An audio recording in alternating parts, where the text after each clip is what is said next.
Black Thought just released another high quality hip hop project. Let's talk about it. Some say life's a trip, then you die. Patience brings all things in due time. If you's a real one, well, that's a true sign.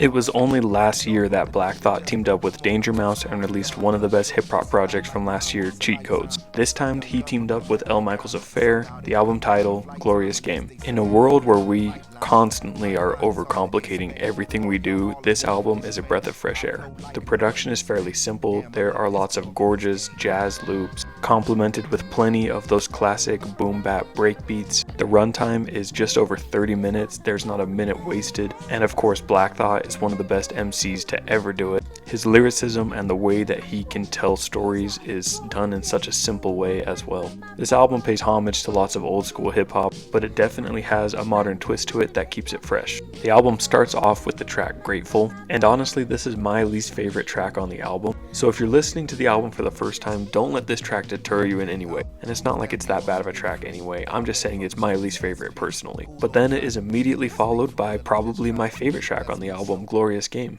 Another favorite of mine is Protocol, and I'm also a huge fan of the outro, Alter Ego. I love it when Black Thought gets contemplative and personal, and this track highlights all of that. Of course, I've added my favorite tracks to my New Music Friday playlist, where I add my favorite tracks released this week. You can find that on my Spotify. Overall, this album is not as good as Cheat Codes. But then again, Cheat Codes was one of the best hip-hop records to come out in recent memory, so it's going to be tough to top. But Glorious Game is a very, very good album. I'm extremely pleased with it. But please let me know below in the comments what do you think about Black Thought's Glorious Game, and don't forget to follow me for more music-related content.